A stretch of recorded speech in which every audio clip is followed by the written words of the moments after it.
When you know that you are queer, but your favorite drink is beer, that's gayish. You can bottom without stopping, but you can't stand going shopping, that's gayish. Oh, gayish, you're probably gayish. Well, life's just too short for narrow stereotypes, so it's gayish. We're also gayish. It's Gayish with Mike and Kyle. Hello, everyone in the podcast universe. This is Gayish, the podcast that's the only starfish in a sea full of regular fish. Chocolate starfishes. Oh, that's a butt. I'm Mike Johnson. I'm Kyle Getz. And we're here to bridge the gap between sexuality and actuality. And today, let me sit this ass on you, babe. We're going to talk about Beyonce. Show you how I feel. How do you feel, Let Kyle? me do I only know the first line of that because She says, let me sit this ass on you. I'm feeling fine. I'm feeling like a diva. I am a girl who's ready to run the world, and I think we should just get information. I feel like I should stop putting a ring on it. You're talking about your dick, right? Oh, no, I just mean people. Marrying people. Oh, you should I need to be not marrying people for a while. She also has a song called Ring Off. Okay. I guess what happens after you put a ring on it. Yeah. It's about her mom getting divorced from her dad. Great. Took that ring off. It's a really good one. Okay, but Took first... that ring off. No, I'm just going to sing Beyonce songs this whole time. You're going to love Great, it. everyone. Enjoy the episode. I'm going to be over there somewhere. Okay, but first... I want to say thank you to a few more patrons who supported us on Patreon. What? I feel like we firmly established a history now of making fun of people's names. Oh, so now they should expect that we're going to... Yeah. But it's not... I mean... I'm very kind and compassionate. I am not. Great. Okay. So thank you to Peter Gray. So close to being Peter Gay. Peter Gray. I mean, Peter Gray Gay.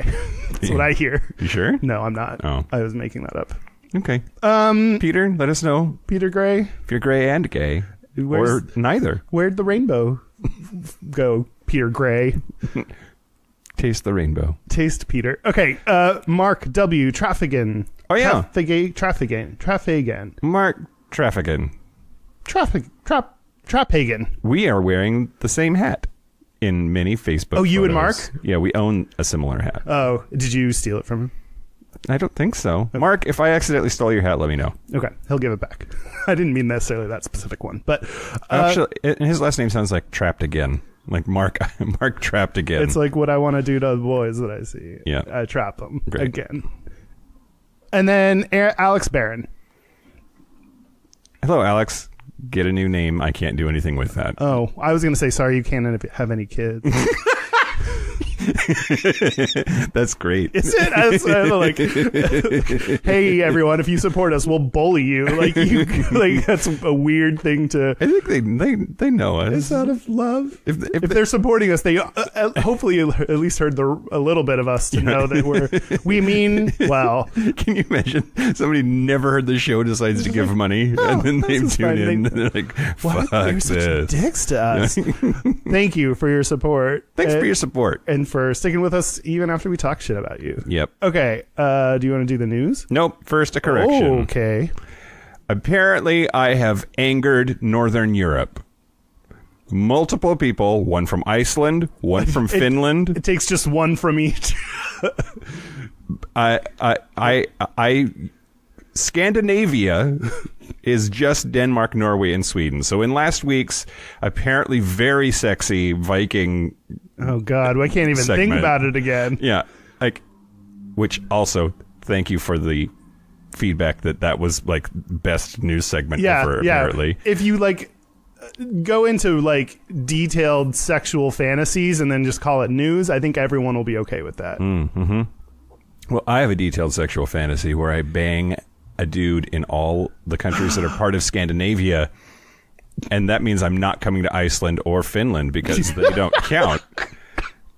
That was a very good circle us back on topic. I'm impressed with you. Thank you. The three kingdoms of Denmark, Norway, and Sweden. Those are Scandinavia. Other things I may or may not have called Scandinavian are not. Sometimes when we get corrections. I get worried. Like, I'm worried that, especially episode about circumcision, like what did we do? What did we fine say? with the dicks, but No, like, so when I opened this one up, then it's like I have corrections. I was like, shit, what happened? And it's like, oh, you fucked up country name. It's just something like I started reading. And it's like, oh, this doesn't matter to me because I don't know what's happening. So great, I can just move on. I didn't like offend any foreskin that I know of. Yeah. I mean, yeah. Well, the foreskin knows better than to speak up because it'll get cut off. it's true. It'll get chopped off at the head. I also learned, quick aside, that by reading the Wikipedia article on Scandinavia, which is about 95% of the way that we research the show, that the majority national languages of the three countries, Denmark, Norway, and Sweden, belong to the Scandinavian dialect continuum and are mutually intelligible North Germanic languages. So they all can understand each other. It's like kind of the same language. Like there's Danish and there's Norwegian and there's Swedish, but they're kind of like... Well, I like when I was studied abroad in Spain, and that was the most proficient I've ever been in Spanish, and I could like start to understand French. So like it doesn't mean it's not the same language. It's just like if the roots are the same enough and some words overlap enough, you're like, yeah, I get what's happening. I can't talk back to you. I can just go oui oui or whatever. Mais oui. Mutually intelligible. It's interesting. I think you and I are mutually intelligible. Yeah, the more Kyle I learn, the more Beyonce I know. It's cool, go hand in hand, I think. Wait, I want to give... Well, I don't know if it's a correction, but I just was reading up on the argument against... So we were saying circumcision does not reduce penis sensitivity. Yeah. Well... Maybe. I mean, probably. According to one dude that we found. Well, no... Or all the dudes. No, you did like a meta study thing. Yeah, that's true. So that's a lot of dudes. Yeah.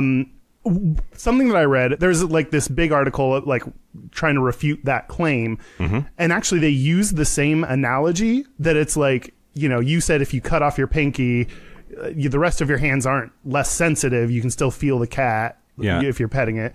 Yeah, but you'll have one less finger. So part of what this article is saying is like, how can you say like it doesn't reduce like sensitivity because like you literally have one less thing to use. You can't do things with that now that you could have been able to. So like you can't. There's a lot of things sexually that you now can't do because you don't have foreskin. Like if it's not there, you can pet all the it's pussy gone. You need to. You can, but do you really want to?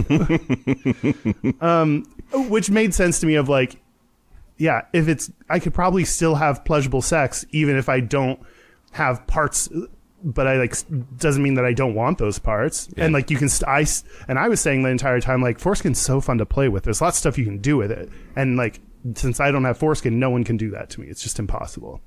Yeah. And also questioned like asking people about their sexual satisfaction. Cause it was like, how can you compare this to like, okay, compare yourself to a hypothetical person that still has foreskin. Like, you know, it's hard. Just because you are extremely satisfied does not mean it didn't reduce your sensitivity. It just means you only know one way. That part was African men who had been circumcised in adulthood.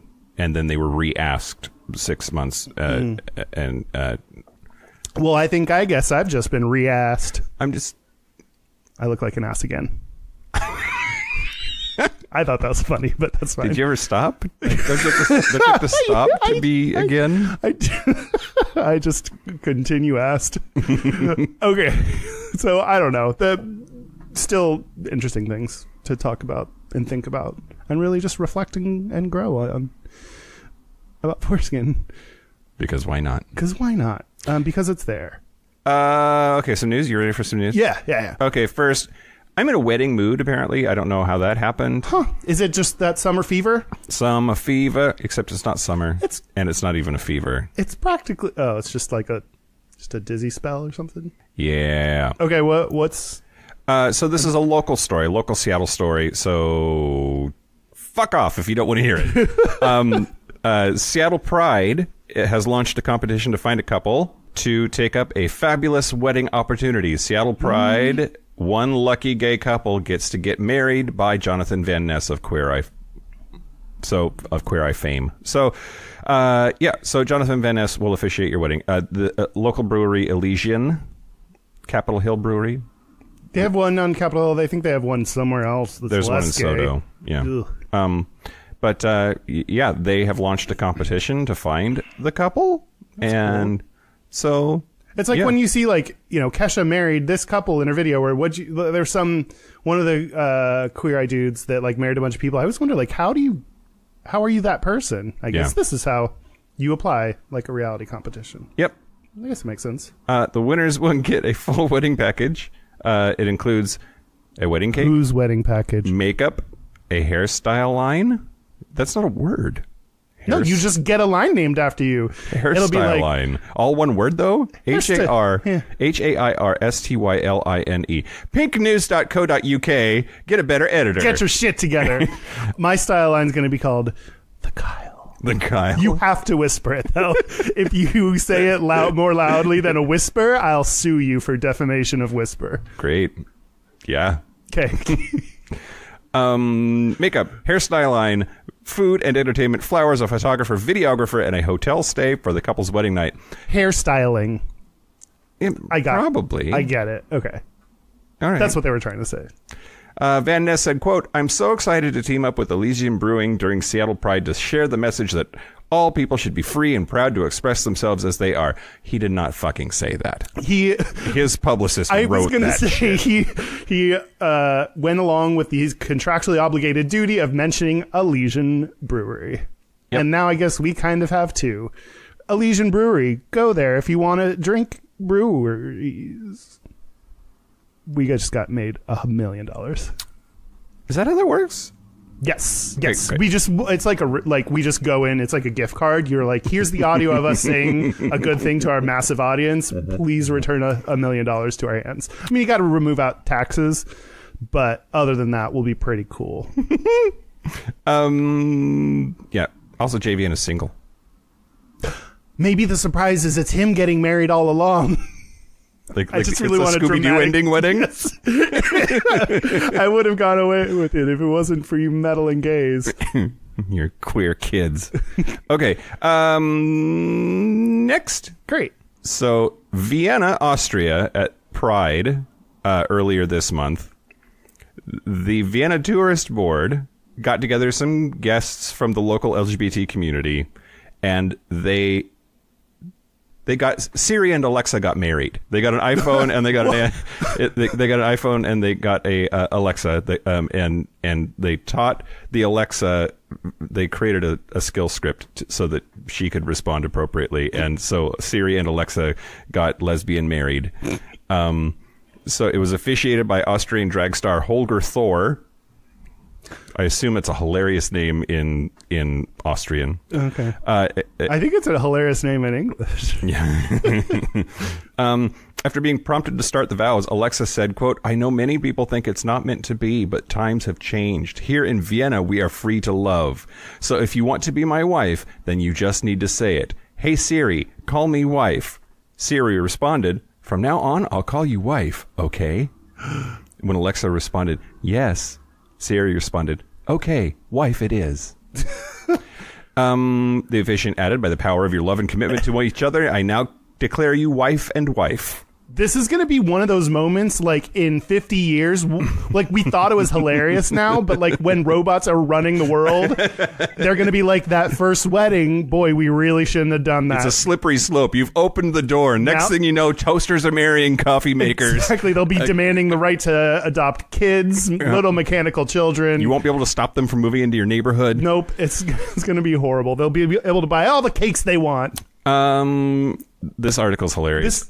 What? Go ahead. Oh, this just sounds like it's from, like, Joaquin Phoenix's new movie, Her 2. Yeah. Return of the Her. In an apparent snub, Cortana and the Google Assistant were nowhere to be seen at the wedding. I love that. Does the Google Assistant have a name? No, it's Google Assistant. Oh, man. That one doesn't even have a personality yet. Yeah. That's too bad. Yep. So the Vienna Tourist Board appears to have gone all out for the stunt, giving Siri and Alexa their own Facebook, Instagram, YouTube accounts where they share more details of their life together. Are they allowed to do this? I don't know. This sounds like a major copy. I should be focusing on the fun of it, but I'm just like, I don't know if you can legally do that. The clip has received mixed response on social media. I'm interested in your feedback here. One commenter vented, quote, "This is the clearest example of companies exploiting society for approval and money. This is an insult to the LGBTQ community." Another commenter said, quote, "This isn't love. This is them capitalizing on you with some made-up propaganda about two objects getting married. It's like if I take two rocks, marry them, and now say they're part of the LGBTQ community. What an awful thing. Who thought this was a good idea?" I think the difference, like, was it actually Amazon and Apple that did this? Because it doesn't I wouldn't think they would be involved in their... The bigger issue is not that they're lesbians, it's that they're marrying someone from a competing company. Another commenter said, "This is fucking dumb and more of a pink-washed free ad for Apple Siri and Amazon Alexa than actually a clever ad for Vienna and Europride as intended, even when it's nicely filmed like that." I just think it's, like, funny and not that serious, and everyone should just, like, move on. CTFD. Yeah. Okay, great. What do you think, though? I mean, it seems... Yeah, chill the fuck out. Calm the fuck down. CTFD, CTFO. Yeah. And... particularly because it doesn't really... I don't think the companies tried to do this. So if you're like, you're shoving corporations down our throat, like, talk to Austria, I guess. And, yeah, it's funny. Yeah. I think it's objectively funny that these two phones that now have voices in our lives that live in our pockets could, like, fall in love and get married to each other. Yeah. I think it's great. I don't store mine in my pocket. That's what I take issue with. I store mine just in my pouch, my front pouch. Really? Like, yeah, it makes like a marsupial?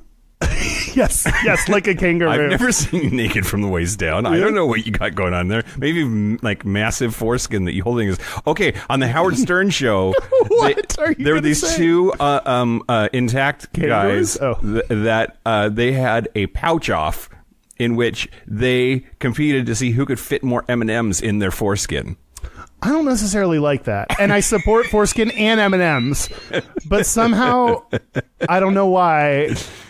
Yeah. It just doesn't feel good to me. Yeah. That M&M's did not sponsor that either. I'm just going to go ahead and throw that out there if we're making guesses. These M&M's are not for resale. Okay. Moving on? Yeah. Okay, great. Next, Australian cricket player James Faulkner came out of the closet on his birthday. Congratulations and happy birthday. Happy birthday. It was, let's see, today.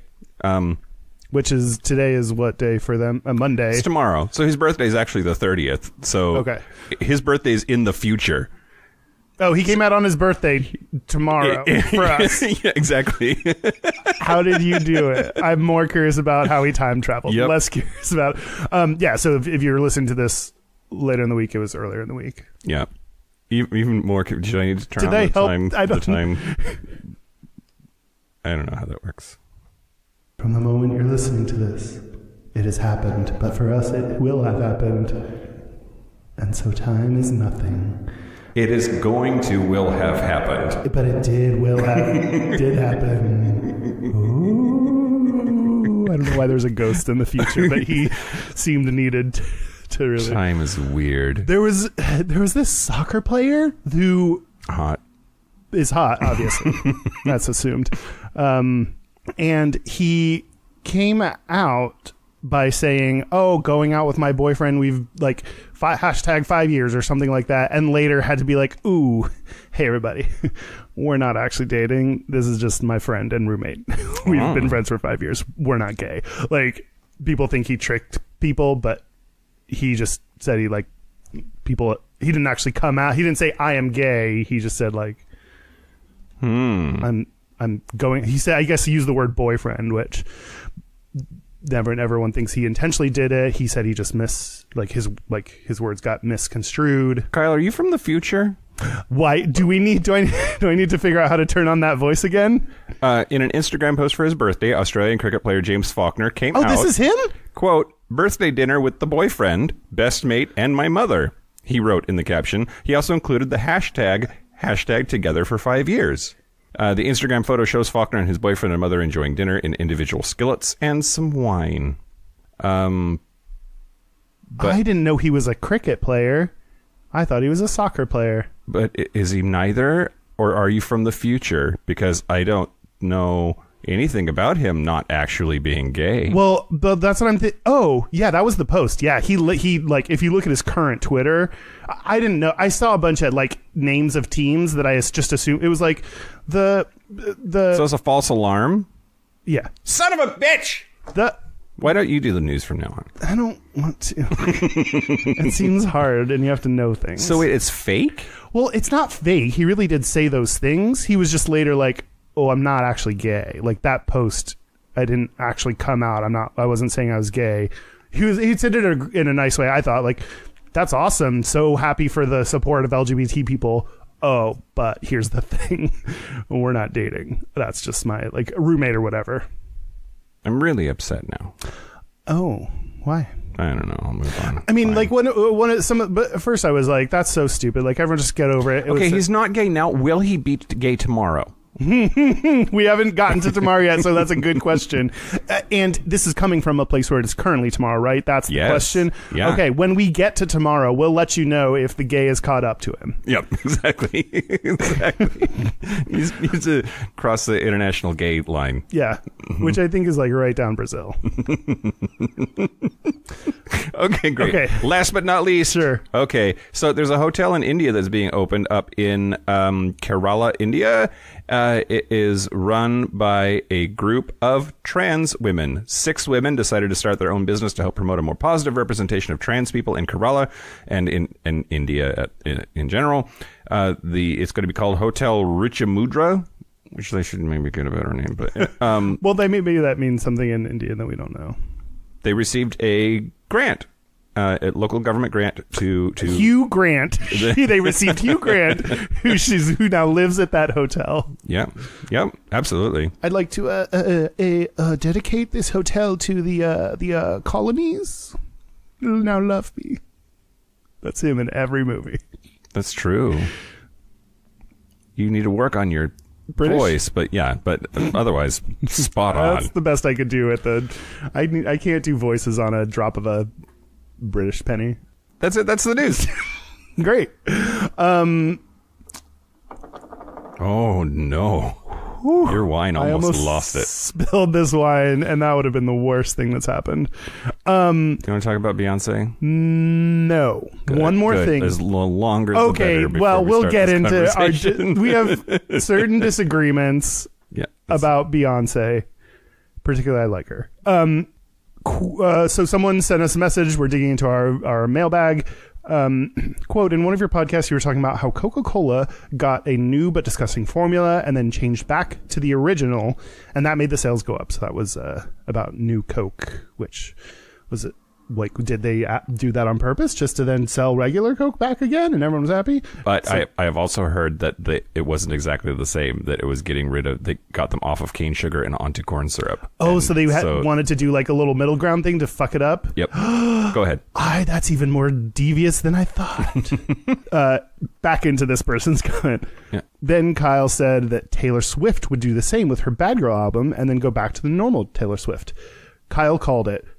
He sent us a link to her video for her new song Me, which is now stuck in my head and I love it. You feel ambivalent about it. Ambivalent. Okay. Yeah, I believe after I played it, you said that you would never get those 2 minutes back. Yeah, that's true. And then I said there are more minutes of this to go because I played it more times. And at the beginning of the video, it has the snake, which is represented her last album and tour. And it had the snake bursting into beautiful butterflies. So like that was symbolically representing her turning back. I didn't know they were going to be that, like, I was just like, oh, she's blonde again. Great. But they were like directly saying she's gone back from being bad to being nice Taylor that we know and love. The deep cryptic symbolism Taylor Swift is known for. Yes. She is the Herman Melville of modern pop music. To continue with the messages, please give me a shout out on your next podcast. Last text is my favorite. My name is Andre, by the way. Give me a shout out. Oh, also, by the way, this is my name. And Andre, no. No, I will not give you a shout out. Everyone will never know who sent me that. I figured on a episode about Beyonce, it is only fitting to talk about how right I am about pop music and can really just predict it all. So I'm just basically pop music expert here. Yeah, if Taylor Swift is Herman Melville, you are like the amazing Kreskin of pop music. I don't get that reference. It's because I'm super old. Okay. Okay. That's a Johnny Carson character. Oh. No, it's not. The Amazing Kreskin was on Johnny Carson pretty often. He might even be alive still. Johnny Carson? No, The Amazing Kreskin. Okay. Is Johnny Carson's Carson Daly's dad? Yes, that's how that works. The name got passed down to his first name just to Yep. really spice it and up. Carson Daly owns the Daily Planet, which is where Superman works. I thought you could say owns the Daily Mail. Both. It's just a big conglomerate. It's all a big charade. Okay, let's talk about Beyonce. Let's talk about Beyonce. Okay. First, do not mischaracterize my feelings about Beyonce. Okay, you can appropriately characterize your feelings. I have enjoyed many of her songs throughout songs. And I'm convinced. I'm getting very convinced. Okay. I know several. Name several then. Halo, All the Single Ladies, Irreplaceable, Crazy in Love. That's at least several. Yes, that's almost one hand. Yep. Yes. Worth. Yep. The reason I agreed to do this episode is because I definitely want to talk about the fact that when I see my fellow gay men in the universe, anytime she's on TV, they're like my dad when we're at the mall and the Mariners game is on. Like, they lose their shit. Fucking shut up! Beyonce is on. Yeah. Everybody freaks the fuck out, jizzes, rainbows, and I don't understand. That part's a little bit different than your dad. There are a couple different, subtle differences in how we express our excitement. Your dad doesn't talk, but just... I've never met your dad, but I'm guessing he doesn't talk, crosses his arms, and just will not move his eyes from that spot. Right. So a little less yelping and jizzing. And a beer. He'll usually have a beer or 8 with that with the game. I do not identify with or understand the intense passion with which I see my fellow gays just lose their shit over her. I think she's great. I don't think she's all that, and that's the problem. And like people, so I love Beyonce. I'm not the like crazy fanatic kind, but I love Beyonce. I think she's amazingly talented. I think do you want more wine? I agree with her. I agree with her. I agree with her. By I'm her, with I her. mean Kyle. I'm with her. Her being Beyonce, obviously. Yeah. I think she. By the way, look in your neighborhood for your hairstyle line. Kyle. Oh, I believe it was the Kyle. The Kyle. Get it on you. I think she's incredibly talented. I think she does amazing live performances that like almost no one can beat. Okay. Hey, 2 out of 3 ain't bad.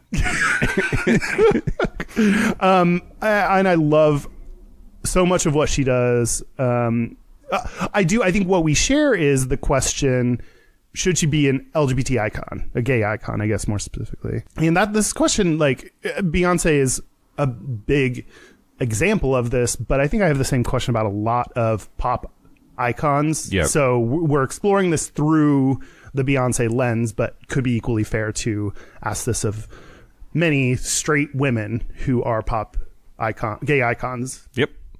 Well, I was going to start with, you already knew a lot of these. Yeah. I was going to list her number 1 hits. Which Okay.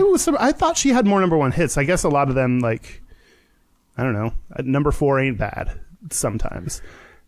It's true. I've had 0 number 1 hits or number 4 hits. Right? You're a number 1 hit to me. That's so sweet. In the dick with a shovel. I was waiting for how that was going to come back around and be mean. And Mike, sing whatever line you know of these songs. Okay. Are you ready? Crazy in Love. No. Do you know any line of that? Sometimes crazy in love. That's all I got. That's better than the Beyonce version. Your love's got me looking so crazy right now. Your touch got me looking so... Yes. You can't just... This is not me singing. You agree that that's the song. That's not the game we're doing. I want to know if you know any of this one. Baby Boy. Baby boy, but on my mind, feed the fantasy. Tell me how you feel. I think about it all the time. I kick you in the knees. Yes. That's it for sure. I feed you from your knees. No, that's not the line either. Check on it. Pass. Ooh, girl, you're looking like you like what you see. Won't you come over and check up on it? Ladies, let him check up on it. I'm gonna watch you check up on it. Tip it, pop it, twerk it, stop it. Check on me tonight. If you got it, flaunt it. Boy, I know you want it. Yeah. Irreplaceable. Yeah. That's to the left, to the left. If you didn't get this, everything you own in the box to the left, in the closet. That's my stuff, yeah. If I bought it, please don't touch. Don't touch. Keep something that messed up something. Something. Huh. No, that was the most you've known out of it. Did you ever for a second get to thinking you're irreplaceable? So the spoken word version. Yeah. The Nelson Mandela version. Didn't he do spoken word poetry? Maybe. He probably spoke some Are you thinking poetry. of Morgan Freeman? You narrated everything. I don't know what I'm thinking of. Single ladies. All the single ladies, all the single ladies, all the single ladies, all the single ladies, all the single ladies, all the single ladies. Put your hands up. What? Yeah. Does that song even have words? If you like it, then you should put a ring on it. Again, bad advice for me. No. If you got I'm thinking of Check Up on It. That's such a good song. What are the? I know the words to this, but I don't. Dairy on jeans. Yeah. Acting up, drank my cup, and I could care less what you think. I need no permission, did I mention? Don't pay him any attention, 'cause you had your turn, and now you're gonna learn what it really feels like to miss me. It's kind of bitchy. Okay, go ahead. I mean, it's just ladies being ladies. Yep. And the last one, Perfect Duet. Oh, with Ed Sheeran. I literally did not know about this song until looking this up. I've never heard that song. We were both researching, and you just happened to play it out loud while I was looking up her #1 hits. Yes. I had never heard this song in my life, so. I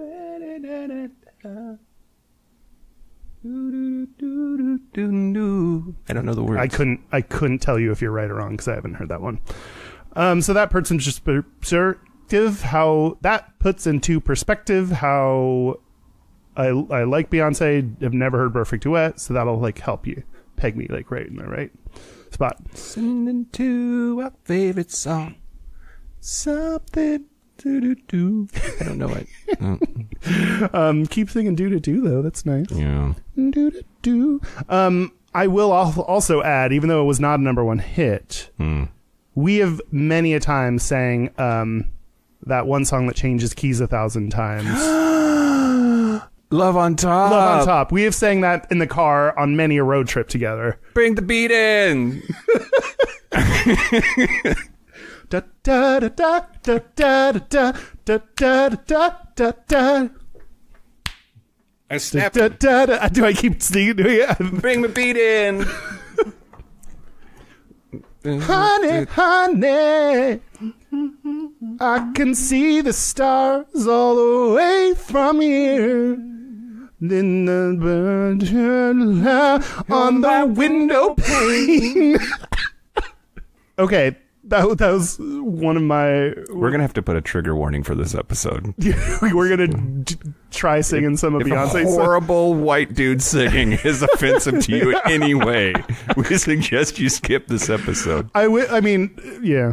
Okay, what do you want to talk about Beyonce? Oh, okay. I have a whole segment planned around one joke. Are you ready? Yeah, usually we don't warn people about it, but No, it's like Okay. seriously. Why do gay men love pop stars? Like we can talk about Beyonce in particular, but I did want to sort of evaluate this because this is the wonderful things they does. Yep.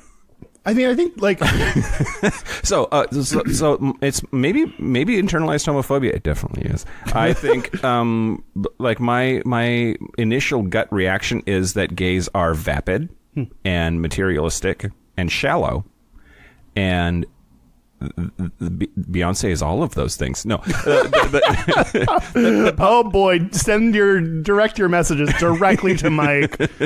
I'm not part of this episode. But pop music is very much a sort of it's not about the musical mastery typically. It's about great clothes and awesome dancing and good singing and like well written songs, but written by committee to fit the formula that is going to wiggle your little soundworm into your ears.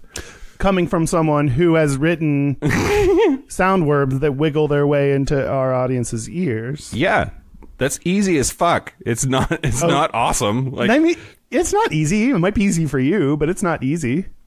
All I'm saying is if I can do something that is catchy in like an afternoon, imagine if you had millions and millions of dollars and a fuck ton of interns and...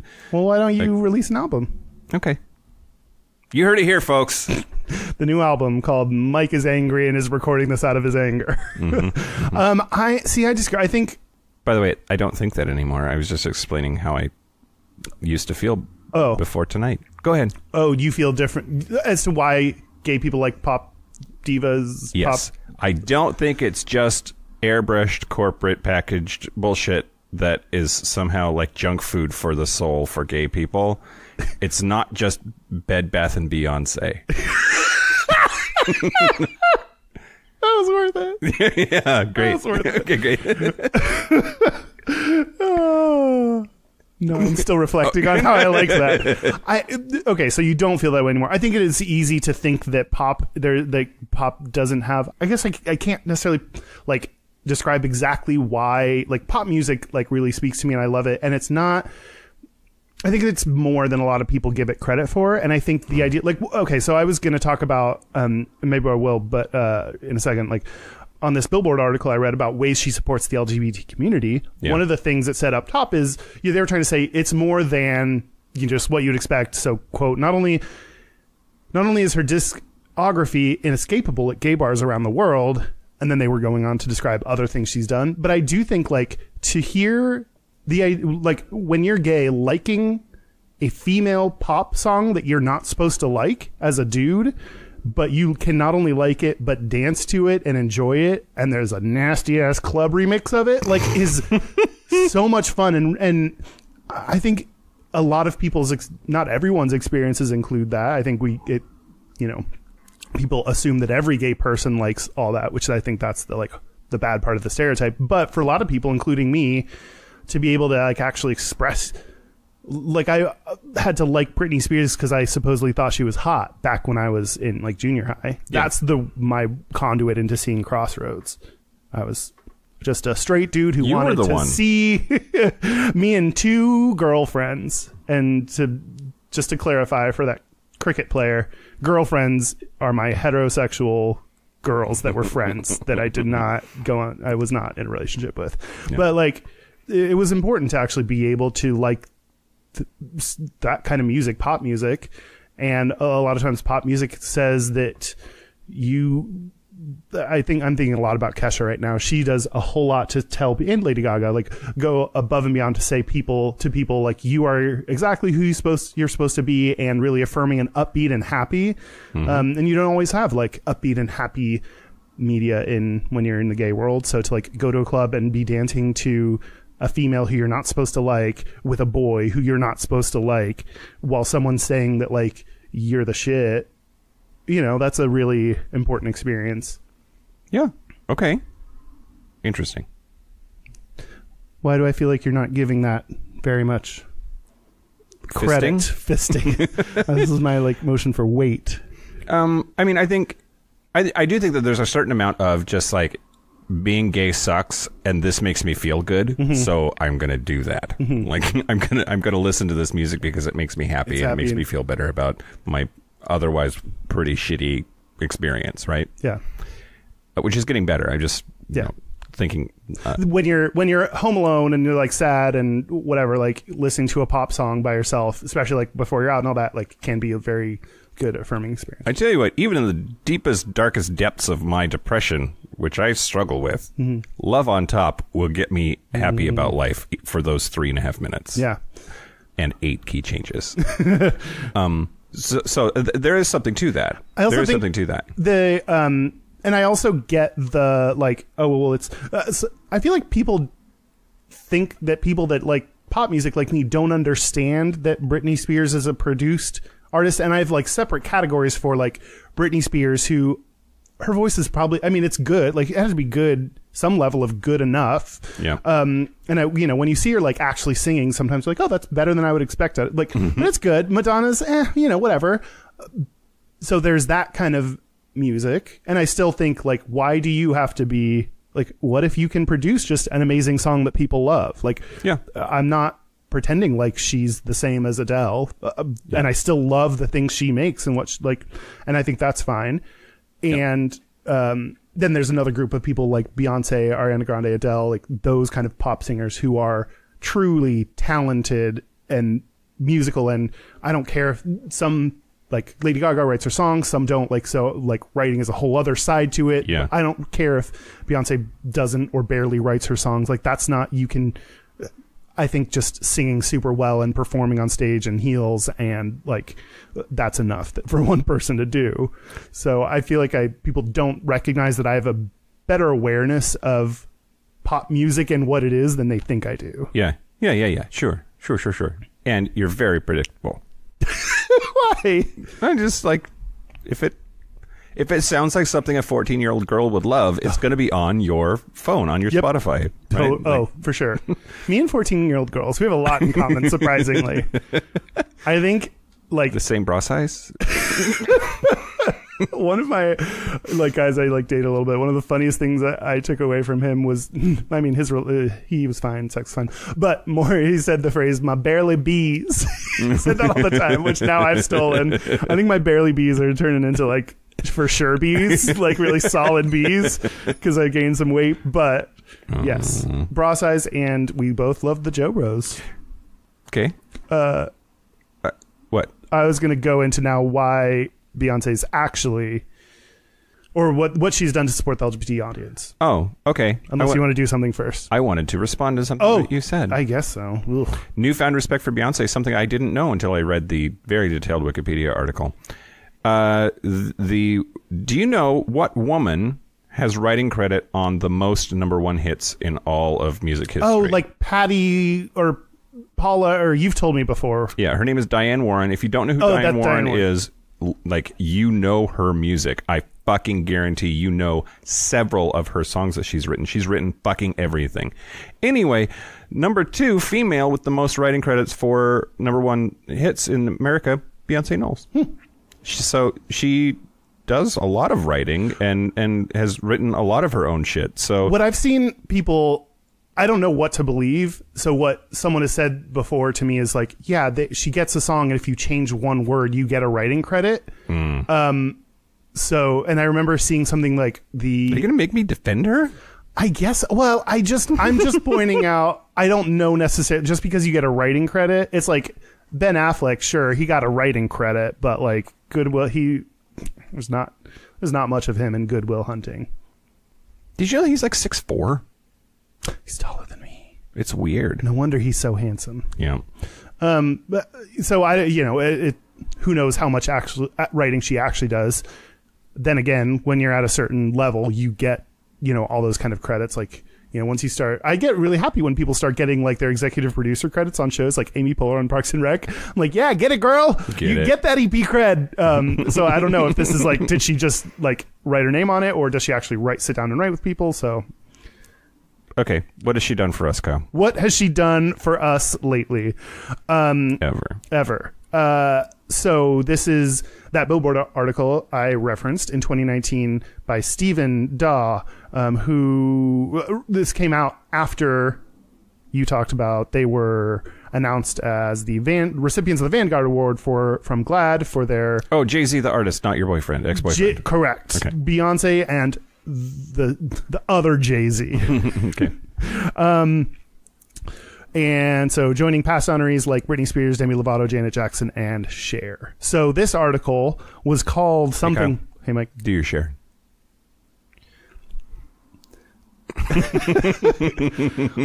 If I could turn back down. Yeah.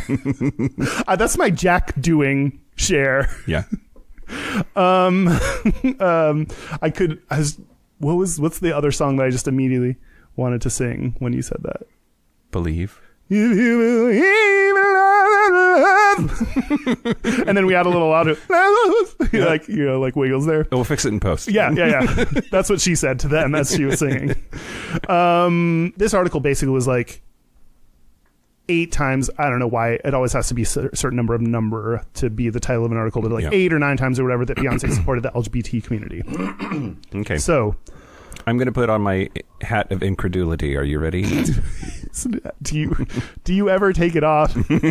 Nope. It's just, I think your hat of incredulity is always there. So I had mixed feelings about these things. Even though all that stuff I just said, I do. Is your hat of incredulity incredulizing right now? Yep. Okay. It's charged. Okay. I didn't know much about her support of LGBT people, and so I was interested in, even though I love her and said all that stuff, I also am like, I'm not sure, like, how much does she actually deserve this, whatever. So I was really interested to see what this Billboard article said. Yep.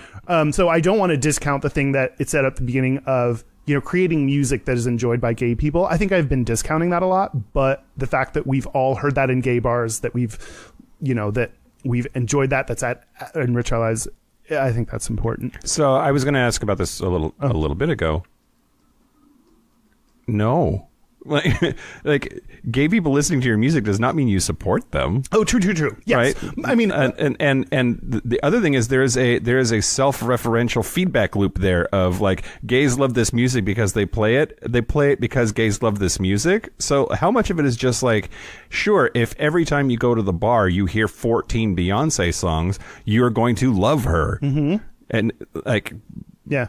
It doesn't. I think the gay people being attached, like, or following passionately some of these pop icons, I think that's an important phenomenon that has not. It's not even started with my generation. Like, it's been happening time and time again with, and like, the past generations gay icons that are females. Like, I don't have the connection with, and everyone's like, this is, if we're gonna get into gay stereotypes. Mm-hmm.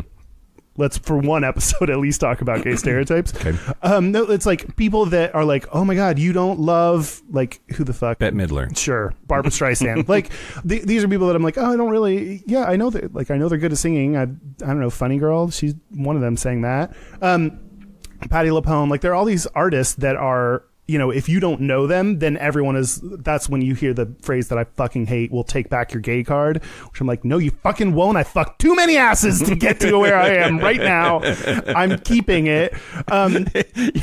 You want to take my card? I'll fuck you for it. Turn around. My card is going to go right into your slot. Swipe. I think just because people don't know the work of previous gay icons that you like just shut up. It's not, you don't have to like these artists. Anyway, so one of the things that I thought was most compelling was her support of queer talent. Singer-songwriter, I don't know if you spell this or say it, MNEK, but all capital letters. Great. Yep. Or is it neck? No, MNEK. It has to be. I think an artist named Neck wouldn't necessarily be. Who worked on Hold Up?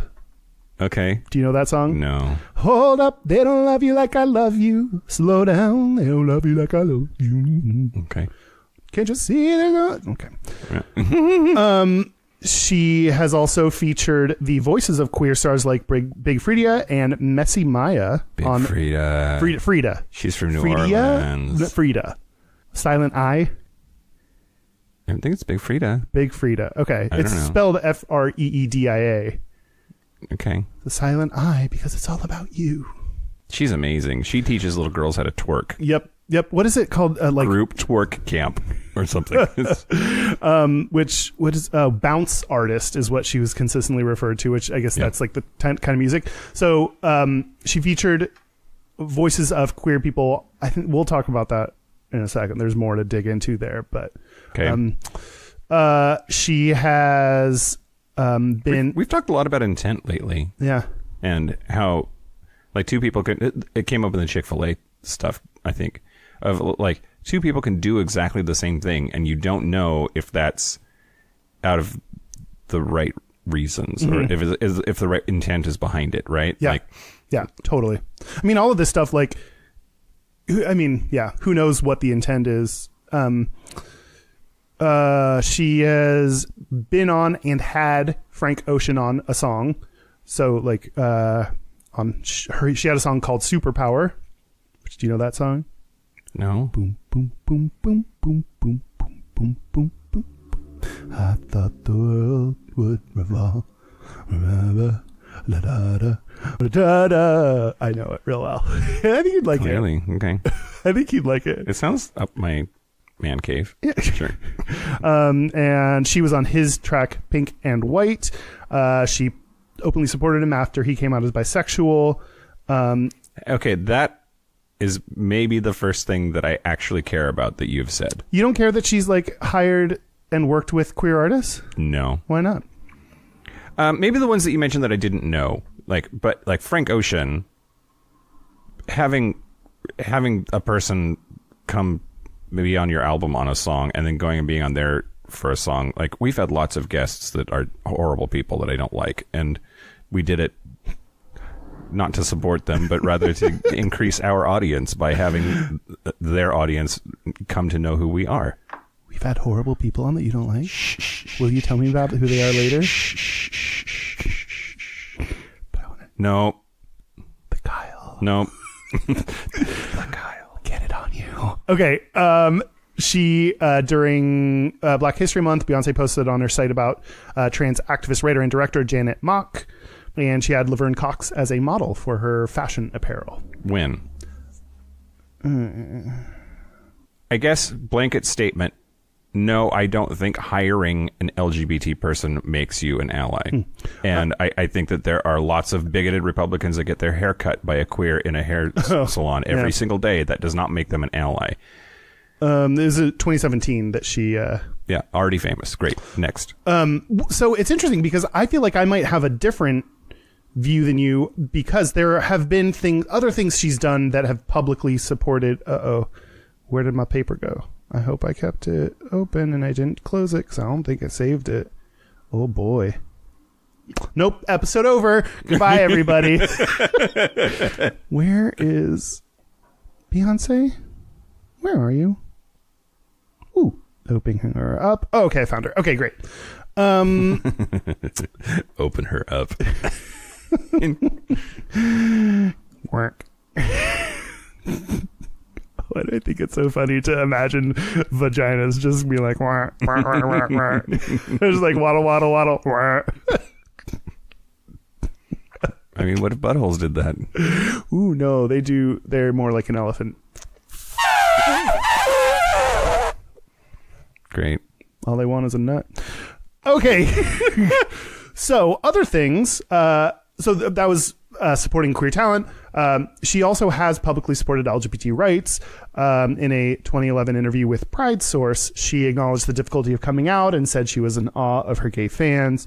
She, all these things here, I will say, like, she said that one nice thing that one time in 2011. Yeah, to Pride Source. But, like, all of these things are good things. Like, that's true. Like, not every celebrity will be willing to even say anything about the gay community or openly support them. So that's what we need to recognize, is like, it is important for a massive superstar like Beyonce to have publicly been on the side of the LGBT community, which she has been.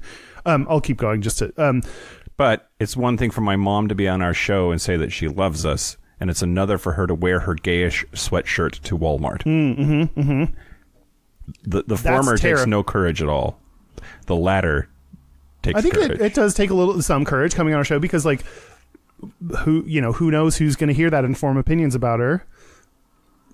Dozens of people. Dozens of angry people that listen to this and somehow hate gay people. They're just using this. Actually, if you hate us, but you listen to every episode, that's fine with me. Please write us. Oh, no. I want to talk to you. No, write to Mike. I don't want to be involved. She posted a short LGBT-themed remake of 7-Eleven after the Supreme Court, after Obergefell, which the song 7-Eleven, Mike, is about slushies. Yep. I slush. No, it's not that. I don't know. You pointed at me like there was an answer. And then I thought you. I wanted to see if you were can sing any line of it. Nope. No, nor can I. I mean, there's like not really a. I love that song. It's so good. But give me a slushie. Put it in my face. Also a hot dog. Where do I get those? 7-Eleven. It's not. Shut it sideways, smack it in the air. Legs move it side to side, smack it in the air.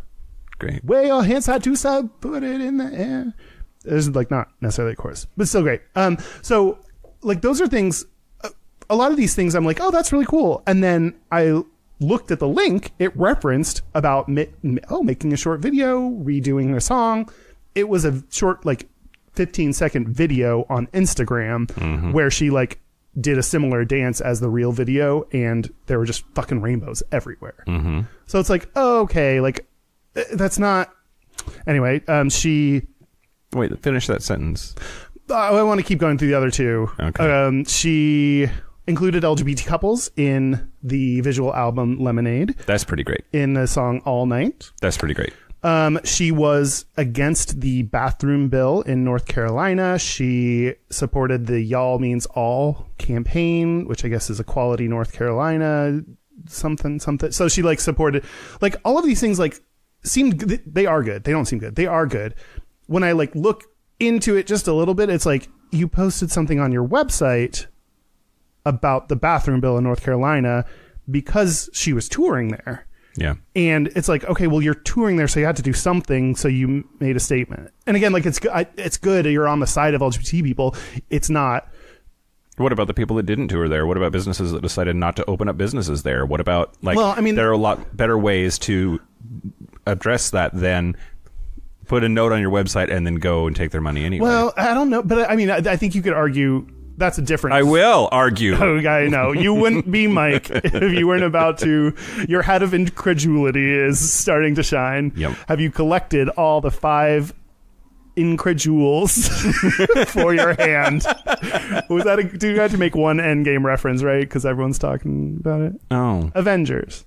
I also give 0 fucks about that movie. Same. So if you spoil Game of Thrones for me, I will cut you out of my life and probably cut you with a knife.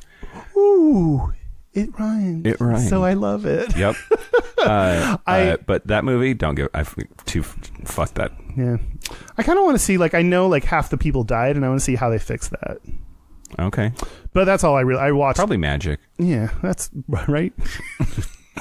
Someone had some mysterious magic that brings all the people back. Magic is what they call in other movies when they're not wearing a costume, right? Like mutant powers are that's not magic because they wear a silly outfit. Yeah, it's true. Huh. Wow. Have you seen the new magician, Wolverine? Yeah. Like, it doesn't really have the I think the what should you have done about North Carolina? I think I could see both sides of not going there because of that, but there are gay people that live in North Carolina, so the decision to go and perform for your fans who live there, like to not go there at all, it kind of sucks for the people that are there, you know, like. But I'm gay. I'm in North Carolina, and I'm the one actually dealing with this, especially trans people in L.A. Did I say L.A.?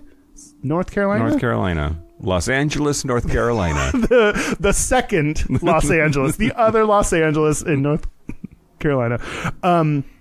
Like, what about them? Like, okay, bye, everybody.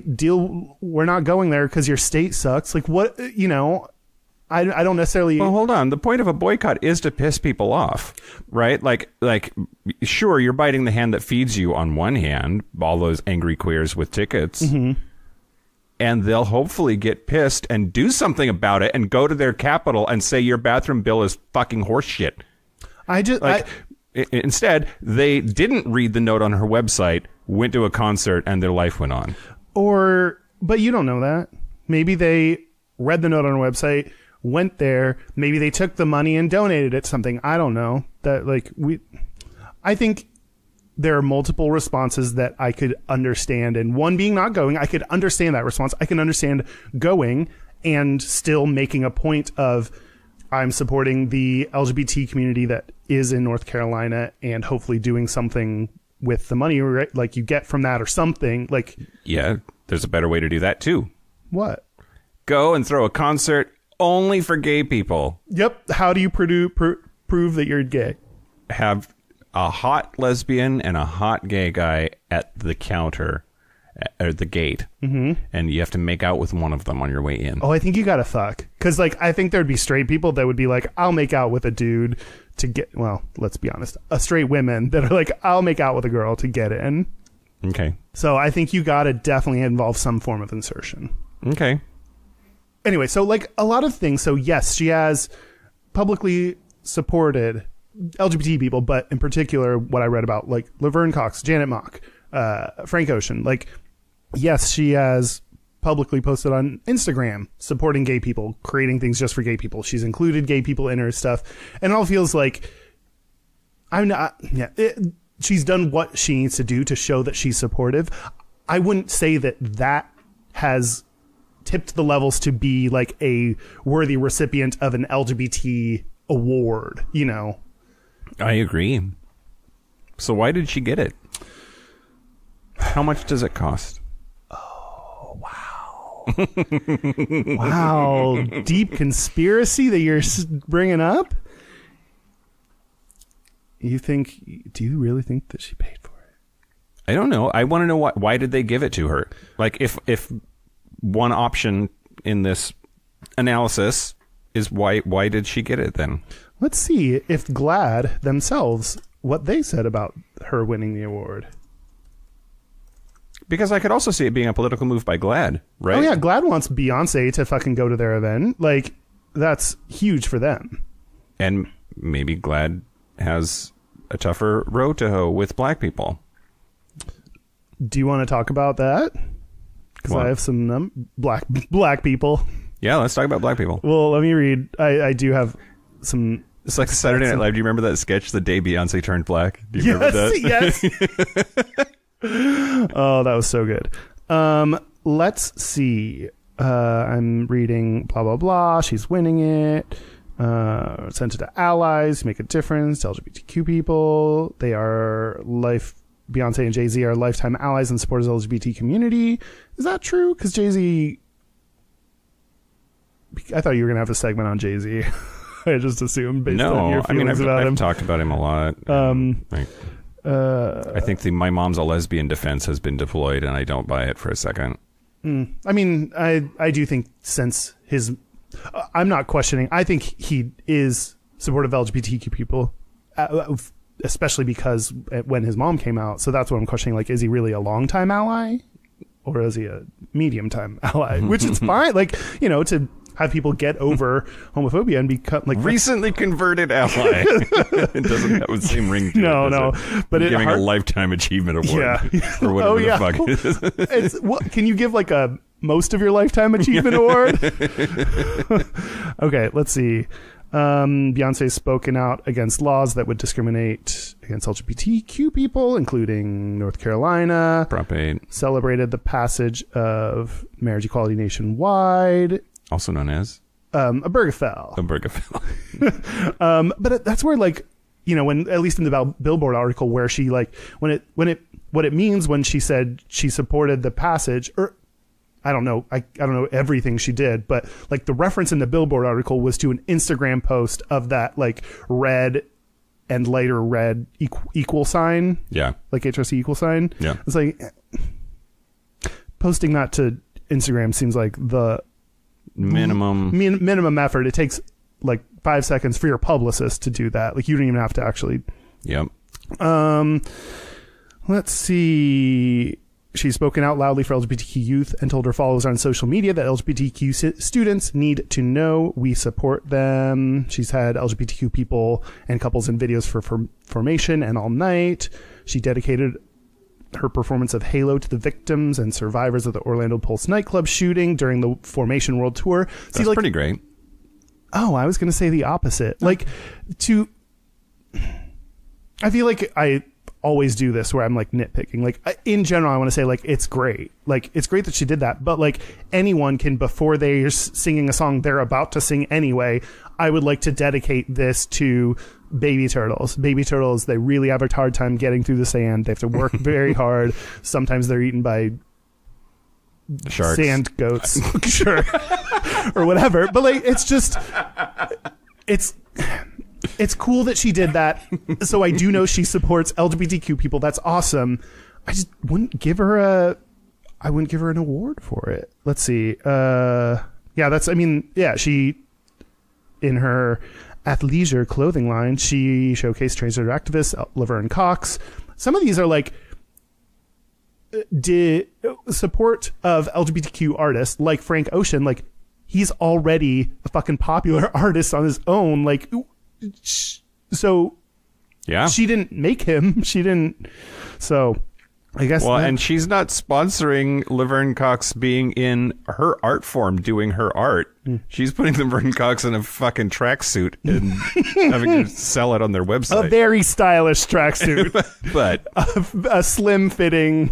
I don't know anything about it. I mean, there are a couple parts of this we're not necessarily talking about. One is, even if it's not that much effort, even if I would love for her to do like 10 times more, is the fact that she is so influential. So many people listen to her and hear her. Maybe having that kind of person supporting in any way that she does, maybe I should give it more credit for just you're that popular. And that's very different than, some small town pop person saying they support LGBTQ people. You don't seem to give that much. What I was thinking about was this like Bed Bath and Beyonce concept that like it has to be appeal to the masses and is super corporate. And if I look at it through that lens, then she has to pay lip service to queer people so that they keep coming to her concerts and buying her music, but not too much that you piss off the middle of the country or the black people that are not super on board with LGBT people, or it seems very calculated to me. Everything about her seems really calculated to me.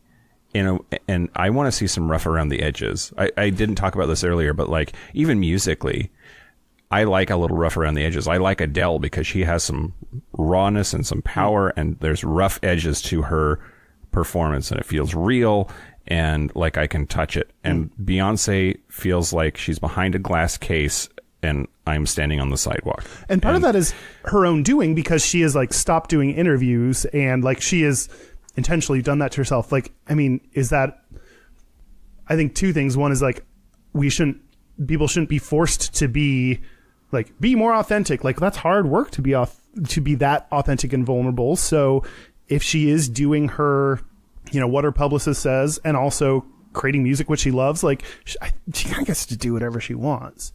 Yeah. But number two, I think people are responding more and more to authenticity in music, in TV shows. So like, I feel like I don't know if it's just the TV shows I like, but they tend to now like TV shows that are written by the person that is acting in them, and then you can tell there's something genuine about, even though the character's fake, there's something genuine that they're bringing to the table. Yeah. I really like that, enjoy that. So I think that's just more of a new trend. But have your tastes changed, or do you think the deliveries have changed? What do you mean by the options? Like, is this an actual thing that's moving in the culture, or have you moved? Oh, maybe. Yeah, I don't know. I mean, my cultural analysis person inside me says David. Well, David, get out of there for 1 second. You don't need to be inside me right now. It says, like, yes, shows like Girls, like that seemed very personal and represented Lena Dunham, who she is, and her beliefs and her experience. And it was very revealing, like physically revealing. And so I bet you if I could do like a critical analysis on this, I would find things that say that, yes, this is happening more and more in culture, that we like the authenticity of people. Okay. But one thing that I want to make sure to say in this article from GLAAD, quote, we could not be prouder to stand with them, them being Beyonce and Jay-Z, to send a message, be prouder to stand with them and send a message of love during the biggest LGBTQ event in the world. Oh, right. I think you read this quote because I was like, really? Is the GLAAD Awards the biggest LGBTQ event? I've been to some orgies that have been more well publicized than... and honor their work behind the arc of justice forward for LGBTQ people of color, and marginalized communities everywhere. Which, that is one question we touched on of like, is it the fact that they are doing this in the way that speaks to communities that we don't understand? You know, maybe there is like that kind of cultural or racial nuance that we want them to be a certain way, but if the message doesn't resonate with you, maybe the message is not for you.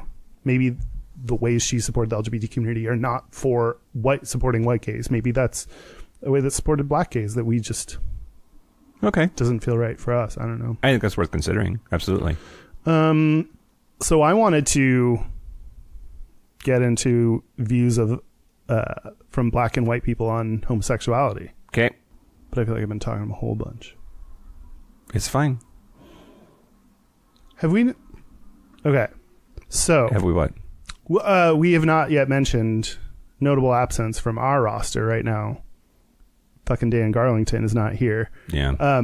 So he is at home in his naughty cage. Yep. He loves it. He loves it there. He loves it so much.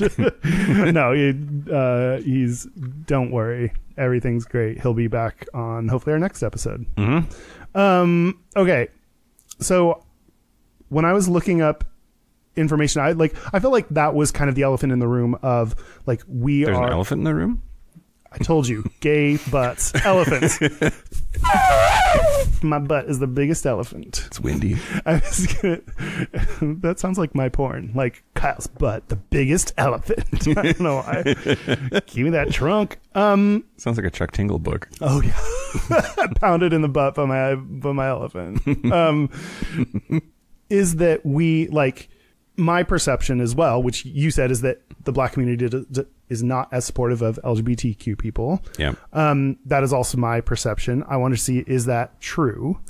Yeah. Well, I think I have heard that, and I think that was likely true at one point. I don't know if it's still true. Like there are a lot of statistics or ideas that get thrown around that were true at one time are no longer, but that old easy soundbite to throw out there persists for a while. So the black people aren't as on board with queer people. I think that was for sure true like 10, 15 years ago or something. I just don't know if it's still true. So I'm interested in what you're going to say. Well, unlike normally.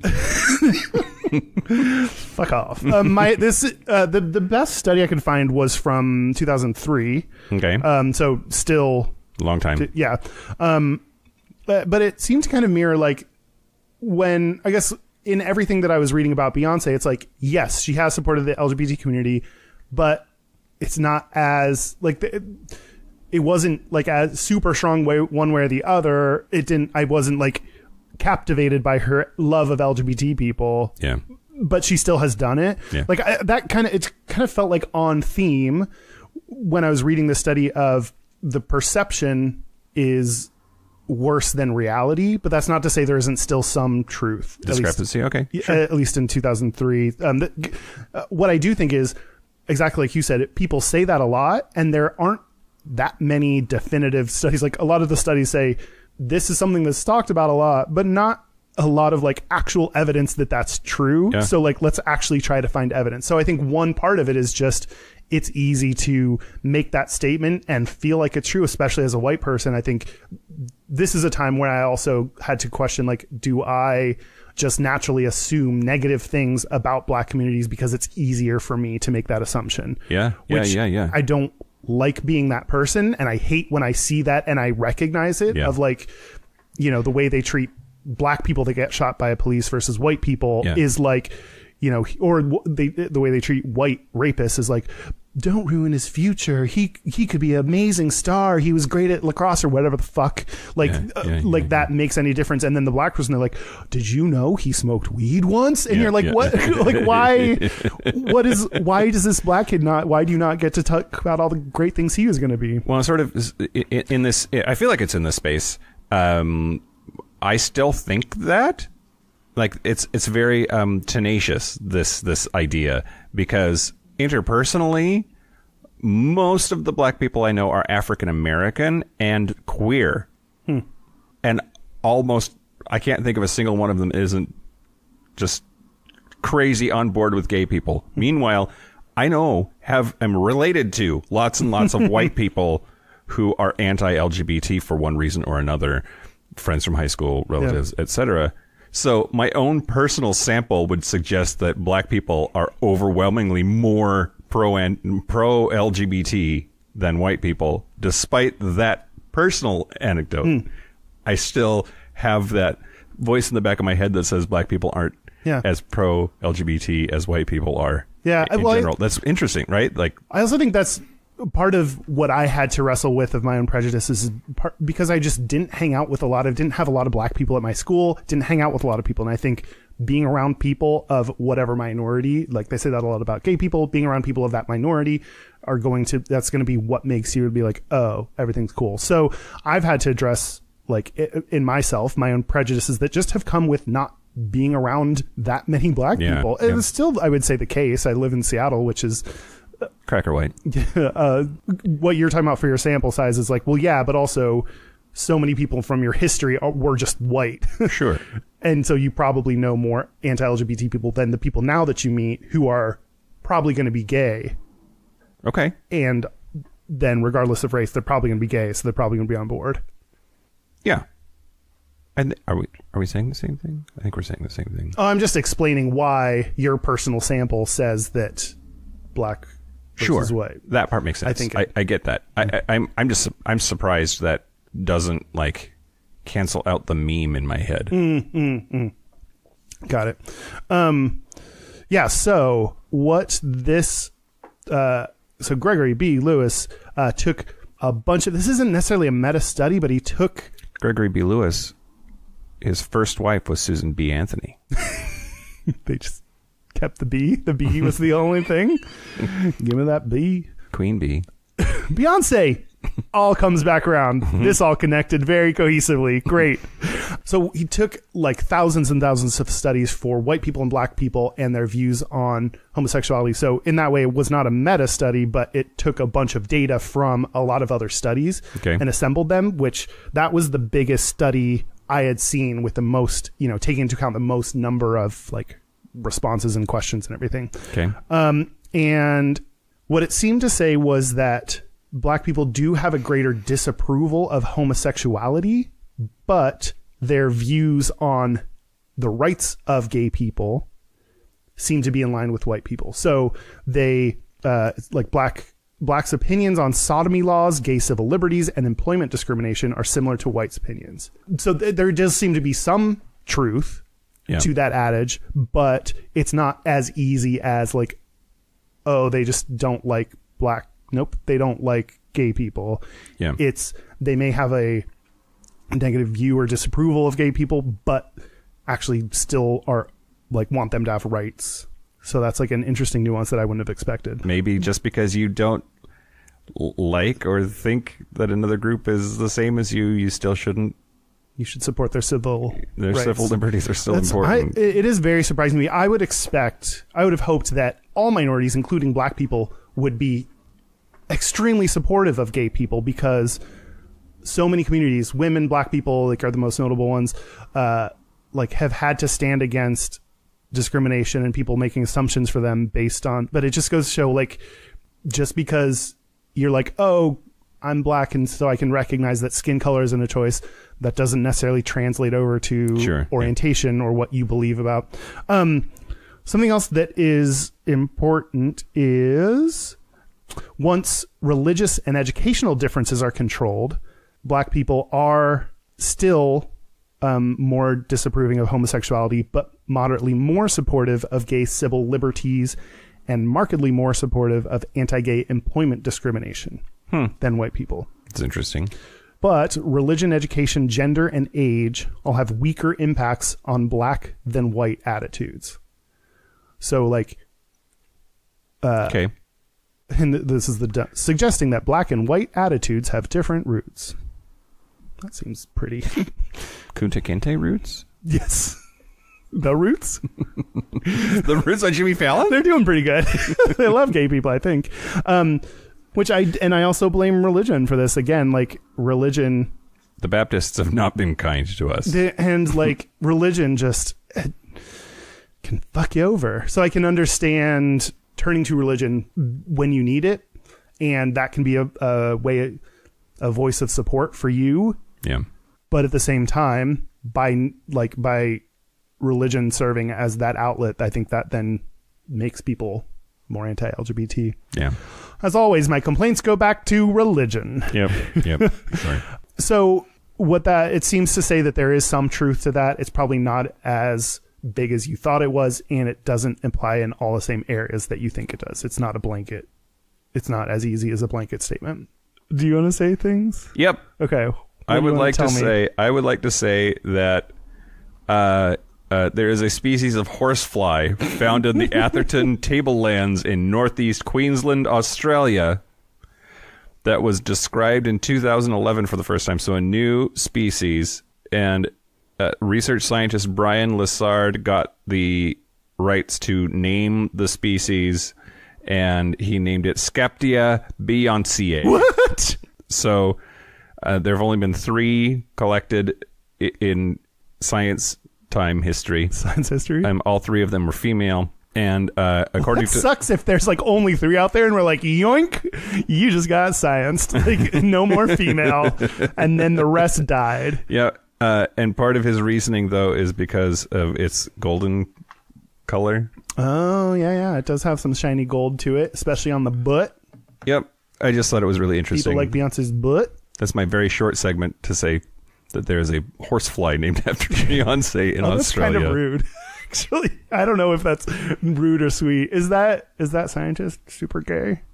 I don't know. I shouldn't make assumptions just because he called a horsefly Beyonce, but I kind of want to make an assumption right now. It says Skeptia Beyoncé has a striking golden tip to its abdomen formed by a dense patch of golden hairs, providing the inspiration for its name. I mean, okay, I know I'm trying to not be this person that makes assumptions. Everyone can like Beyonce and it's fine, but that guy's so gay. He's so gay. No. He's so gay. Wait, hold on. What? He looks gay. Again, not the best, but sometimes you just... is gaydar real? That's a different episode we need to do. Okay, more research is necessary. He has a TED Talk that we can watch, and he looks gay. Here, I'll show you. That guy named that fly. He's real cute. Beyoncé. Mm-hmm. It's just, straight people don't smile for pictures like that. Right. He also, he said, quote, "I thought, what better way to generate a bit of interest about taxonomy than naming it after the bootylicious Beyonce?" I did not know it had become a viral sensation. Interesting. So the possibly but probably gay guy that named it. I also don't think straight people would refer to her as bootylicious. The bootylicious Beyonce. Right. Okay, so the last thing I want to... Hey, Mike. How's this going? So good. Great. So good. We needed to do more singing of Beyonce songs, I think. I think that would really add to this episode. Okay. Go. No. I don't got no. Your love is like XOXO. Okay. S S S S M Oh, M M. no. I wish I had started that. way at the top of the episode. Yeah. Like name other black women singers that start singing their songs. Yeah. Would that be racist? Yep. Probably. I mean, you distinctly said sing other black artists. And yep. Big Frida. Big Frida. She's big. And she's free. Duh. She is a black queer New Orleans bounce artist, which, I mean, her ass moves everywhere. Boy, howdy. So she is one of these like rising and really influential artists that, according to a 2018 article by Miles E. Johnson on The Vice, she's a rising and important artist, according to Big Frida magazine. According to Big Frida is important.net. This article is called "The Ghost of Big Frida," and wait, she's dead? Nope. Let me continue. Okay, don't finger me. Don't not get fingered by me. Okay. Mainstream artists like Drake and Beyonce continue to borrow Big Frida's voice and New Orleans flavor, but she remains completely absent from their videos. So the comment here is that although I referenced Big Frida as like she had Big Frida on Formation, with that the like person being like, I forget what her line is, but she like took a line from Big Frida. She, in fact, and I read about this. So in fact, she was on it because like Beyonce's team or whatever called her and they ended up talking and Beyonce wanted her to be on the album. They sent her like, they didn't want to send her any of the songs. They didn't want it to leak. So they sent her a 3-second clip and Big Frida like just like said something and sent it back. And that's what they used on the track. Weird. Yeah. Let's see. And apparently I didn't know the song, but Drake's Nice for What video. You can hear the voice of Big Frida, but you see a white woman with blonde hair looking sultry into the camera. Interesting. So in the article, they reference Big Frida says, quote, "That's when I say the proper recognition, the proper credit. You know, my voice be on a lot of different stuff and people want to use bounce music as part of their music. But when it comes to proper recognition of me being the video, that's something we're steady working towards to make it happen." And interesting, I read a separate article though, where it talks about why is Big Frida not on the Beyonce video. Big Frida was just like, it's not that interesting. Like, she filmed it in New York, so everyone was like, not New York, nope, New Orleans. Okay. So everyone was like, it's filmed in New Orleans, like but she was actually on tour. Okay. So she was just like, it didn't work out. I couldn't do it. Which to me, if Beyonce calls you and is like, hey, come be on this video, Kyle, I gotta go. I know, like I have a tour, like I get one of my Big Frida stand-ins to be like, you go do your thing on stage. I'm gonna go be in that video. Like, I don't know. It seems odd to me. And like, if we were going to be on Beyonce's podcast, I'm sure that our audience would understand if we posted an episode that was just like, sorry, no episode this week. Yeah. We're on Beyonce's Then again, podcast. If they bought a ticket to a live show and we weren't there, they would probably be like, here's your money back. Here's your money back. We picked Beyonce. Mm-hmm. I guess it does seem odd to me. So I feel like there are a lot of things in here. I don't know the true part of this. How much of this is just Big Frida knows she's not going to come out and be like, fuck Beyonce. Like, even if that was what happened, is that she got screwed over. I don't know if she'd actually like say that. Yeah. I don't know. Maybe she would. I don't know. It's hard to like discern what's just PR and what's real in these stories. So that was one of the Formation. That was one of the queer voices that were on it. The other, which I didn't know about, I mean, Big Frida is the one I eventually heard like, oh, that thing she said, that's Big Frida. Someone else, Messy Maya, who's like a YouTuber. She sounds messy. Well, she died. So did she really? Yeah. Oh. So the estate, Messy Maya's estate, actually sued Beyonce because they said that Beyonce did not have the rights to use Messy Maya on the song. They just used it. So they settled out of court, and it's unclear what the terms were. So part of the question then for me, when it's like, you know, when we were on that, I guess you were already kind of not super caring about which artists she's worked with, the fact they're queer. Don't care. But if we're using that as like hey, she worked with these people, she works with queer people, she's propping up queer artists, there is a question of like, but is she doing it in a way that gives them the credit that they approve? It's unlike with Big Frida. She did call, and Big Frida was like, so that one seems like, yes, she did. Big Frida said, yes, I want to do it. She agreed to do it. And just because, like, Beyonce doesn't owe her being on the video, so it's not like, so sure, we would have liked to. Again, like, that's where some of these things are like, yeah, she, like, that's a good thing. It didn't go all the way towards her being on the video and being featured heavily, but okay. But this other Massi Maya, like, not sure that she totally had the rights to do that. So is that really helpful of this, like, queer artist? Like, if they're just using that person talking without the right credit. And so that's where I feel like the question of how supportive of is Beyonce actually, I feel like where my takeaway from this is, I think she does support LGBT people. She supports them more than she needs to. She has no obligation to do any of that. Gay people love her music, and if gay people love her music, that's on them. We, including me, have decided that we're going to love it and play it in the clubs. She doesn't own us anything. Own us anything? She doesn't owe us anything. She's done what she needs to. I don't think she deserved a GLAAD award. Okay. My summary, my takeaway, I will continue to think she's pretty okay. and I don't feel any real need to like her more than I do just because I'm gay. Yeah. Which I feel like we were talking before this. This is interesting that we do a lot of things that we both don't understand or do understand about gay culture. Yeah. Fashion, for example. Neither of us understand this. This, I feel like or we've both been circumcised. We've both been circumcised. True.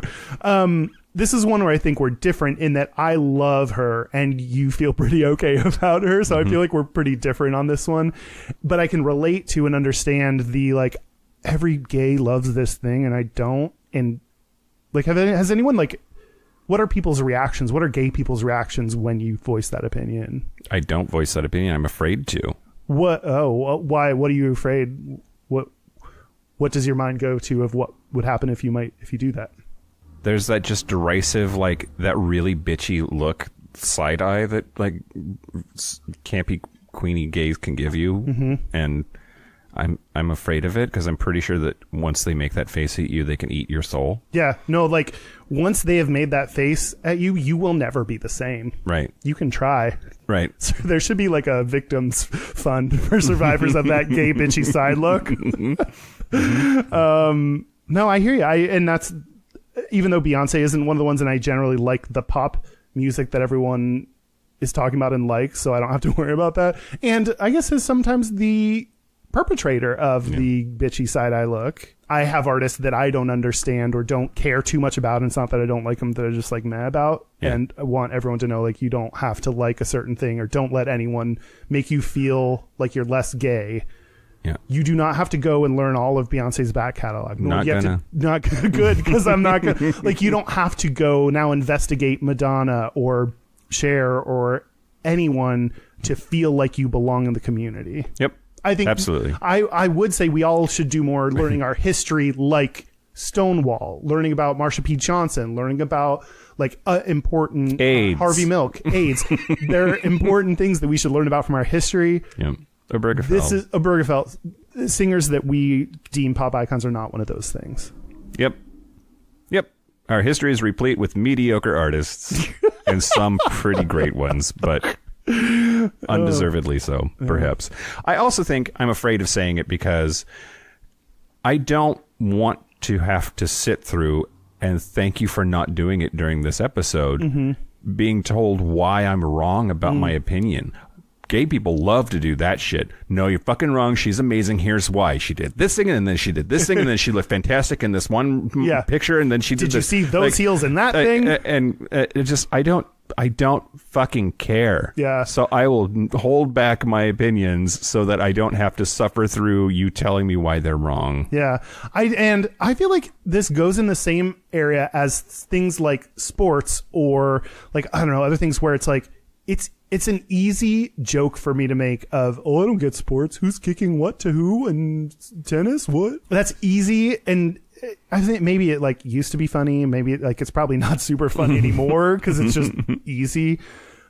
And this is something where someone that says they don't love Beyonce, that's an easy kind of joke of like, I can't believe that. How can you be gay? Blah, blah, blah. And so I, sitting here talking to you rationally, don't believe you should like her, but I could very easily see drunk me, you know, being like, "Whoa, you're so wrong. Let me redo the dance from whatever." I only know one dance. Okay, but okay, sort of drunk you would do that, and then as long as you would have like the ability to sense when I was playing and thought it was funny, and when it was time for it to be over, because like now I just feel picked on. Yeah.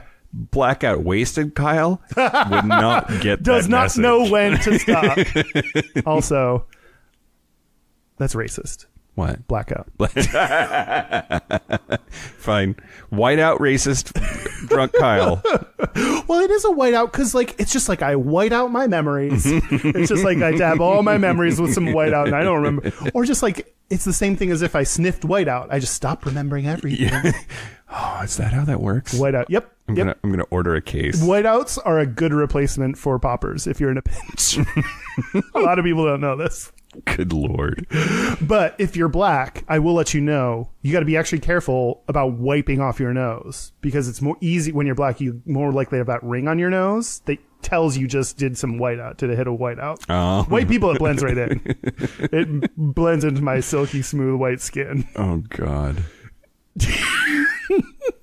Should we take a break? Let's take a break. Let's take a break.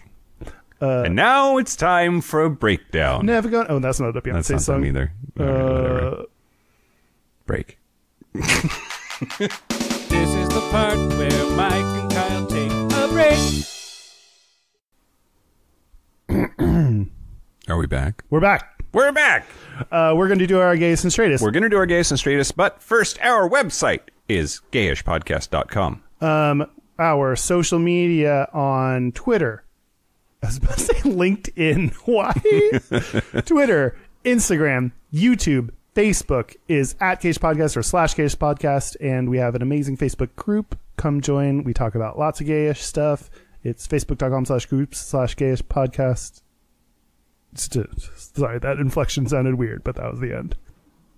Our hotline. You can send us text messages or leave us voicemails as 5855-GAYISH. That's 585-542-9474. Standard rates applied. And our email is gayishpodcast@gmail.com. And our Patreon, if you want extra bonus content like hearing us talk about Michael Jackson and how he might be connected to Beyonce. Yes, the strange connection between the two. Patreon.com/Gayish Podcast. Great. Before we do our gayish and straightest, gayest and straightest, I wanted to read you one that I really liked that we got over text. Okay. This is gayest and straightest from your friendly neighborhood gay, Jacob. Straightest. Hi, Jacob. Hi, Jacob. Straightest. First, went to a gay bar. Nope, went to a bar. I just threw in gay bar because why wouldn't it be? Went to a bar to get some food and a drink and ended up talking to this guy for like an hour about sports, mostly basketball. Gayest is that I know next to nothing about basketball and was super nervous that he would call me out on it. Which I just love. I get it. The simplicity and just beauty of that like moment that so many of us have had of like, just, oh no, I don't know this. I feel like I should and I'm going to go ahead and roll with it. And then you get too far into it to back out. Like I sometimes make jokes that people don't know are jokes and now I'm in it and now they don't know that I don't actually know. So I have to keep pretending like I know. Although straight women, I get it. Straight men love nothing more than the sound of their own voice. And I know that that's rich coming from a podcaster. But really all you have to do is say, who's your favorite team? And they will talk. Yeah, you don't really have to do the work. I just feel like if you ever get to the point where you have to say a player's name, like that's the risky part. Like No. All you have to do is say, who am I thinking of? And snap your fingers. And then they will always tell you who you're thinking of. I love that. I'm not kidding. No, you're so right. I'm like thinking about, oh yeah, like the Seattle Seahawks, the quarterback is, what's Russell his Wilson. name? Oh yeah, Russell. Exactly. That's exactly what I was thinking about. I totally knew it was him the whole time. also tell people, yes, that is who I was thinking of, and I totally knew it the whole time and didn't know it just the moment you said it to me. Oh, just a definitely brain fart. say that to everyone. That specific sentence. It's not just because you said it that I know who it is. I really do. Okay, my gayest thing, just to keep the trend going of, pop music and our tastes. I know I've used music before, but Taylor Swift released her new song, Me. Oh. I would not, if that was a random song, I would not have made it all the way through. I know that and halfway through I was like, oh, now I love this song. The first half I was like, this is dumb and I hate it. And then halfway through I was like, oh, I love this, which is a lot like Taylor Swift's last album. In fact, I was like, this album is so dumb. This album is so dumb. I have to listen to it on repeat 50 times in a row to prove to myself how much I hate it. Yeah. Wait, is that the one where she says spelling is fun? The new song, yes. Oh, God. She says, spelling is fun, kids. No, hey, kids, spelling is fun. Whatever. It's also with that beautiful guy from Panic at the Disco. Oh, yeah. I don't know who that is. Wait, hold on. Let's try that again. Say that one more time. It's also with that beautiful guy from Panic at the Disco. Oh, yeah. What's his name? Shit. This doesn't work because I don't know his name. Okay, great. Marcus? Probably. It's not that. Paul? I don't know. Anyway. I mean, that beautiful boy from Panic at the Disco fits on a name tag really well. Yep. Hello. It's me. And he abbreviate it. TBBFP exclamation. ATD. Mm-hmm. At the Disco. No, okay, there's nothing there. Great. Straightest. Yeah. We went camping this past weekend. We did. With our D&D group. I don't know if you noticed this or if other people noticed this while I was there. I didn't shower or shave once. Oh. And because I'm on vacation. Yeah. I don't have to shower. Yeah. I can just be me. And I feel like that's a straight thing to just be like, great, I get to let go of everything and just be whoever I want on this vacation. I took one shower the whole time we were there. It doesn't count. The hot tub doesn't count. Nope. Okay, I got in the hot tub. I assume that it boiled the smell off of me. Yep. So I That's think how that it works, counts. yeah. Okay. No, I'm just wondering, is not showering straight or is it just mentally ill? That's what. And is there a difference? Right. That's all I got. Mike, what about you? So the straightest thing about me this week, I've been playing piano and singing at the tasting room once a month, and this last Wednesday was one of those. And I've just thrown a gay hissy fit before about this song. So the straightest thing about me this last week was agreeing to make this girl shut up to do the Piano Man. So I did Billy Joel's Piano Man. You did it? Yeah. And you haven't before? I refuse to do that song. Why? Because everybody wants the fucking Piano Man song. What's wrong with that? If they want it, what's wrong with just giving something that people like? It has a million words. It's really high. It takes forever. It's complicated to play and sing it at the same time because there's a lot of weird syncopation to it. Well, you don't have to sing and... Oh, she requested that you sing and play it. Yeah. I don't know why I'm so on the court of this rando chick that I don't know. Yeah, don't do what you don't want to do. Yeah, but it just... You acquiesced. The straightest thing about me was not queening out about, no, I'm not doing that fucking song. It's usually what I say, but this time I did it. How'd it go? It was fine. Did people like it? Yeah. Yeah. And there was lots of singing and applauding. And Oh. It was great. I think I'm better when I don't drink so much. Oh, why? I don't know. I only had one glass of wine. Oh. And that's the sweet spot, I think. I think you have a thing against anything that becomes too popular, is what I'm learning. Oh. I think Beyonce and Piano Man, you're not opposed to hard songs, which is the excuse you just gave me. I think anything that is too popular and obvious, you don't like. Okay. Let that be a warning to you, Kyle. Don't get too popular? Yeah. It's already happened, though. The gayest thing about me this week, we went camping, as aforementioned, and I sat down and Shreya taught me how to knit. You knitted for the first time? I knitted for the first time, and I knitted a, a 5-inch scarf. Or half a purse, maybe. Yeah. Well, yeah, I loved this. When you started knitting, what'd you say you were making for me? A condom. I said I was going to make you a condom. Which I would love a handmade knitted condom. I just love that idea in so many ways. Yeah. And I just love the idea of like taking off my shorts and it's already there and on. And it's like, no, don't worry, boys. I don't need to be on prep. I got this. Oh, goodness. Oh, goodness. That's it. That's it. You're getting better. You were about to say a special thank you, as always, but before you started to say it and caught yourself, now you caught yourself before you said the words, so Yep. it's getting... It gets better, Mike. Great. It gets better. Thank you to Jonathan Van Ness for marrying people here coming up for Pride. Thank you to Beyoncé for publicly supporting. She said, quote, "I love Gayish. It is the best podcast I've ever heard." And Beyonce, I defy you to say otherwise publicly. Yeah. Yep. Special thank you to Dr. Brian Lassard for naming a horsefly after her. So they presumably flying gay horsefly himself. I wrote this down earlier in the show. I wasn't sure if it was going to age well. Okay. But I stand by it. What? A thank you to sand goats for eating those baby turtles. They're just like, bah. That's it. This has been Gayish. I'm Mike Johnson. Kyle Getz. Until next week. Until next week, be butch, be fabulous, be you. See you next week. See you next week. Don't you ever get to thinking you're irreplaceable, Kyle.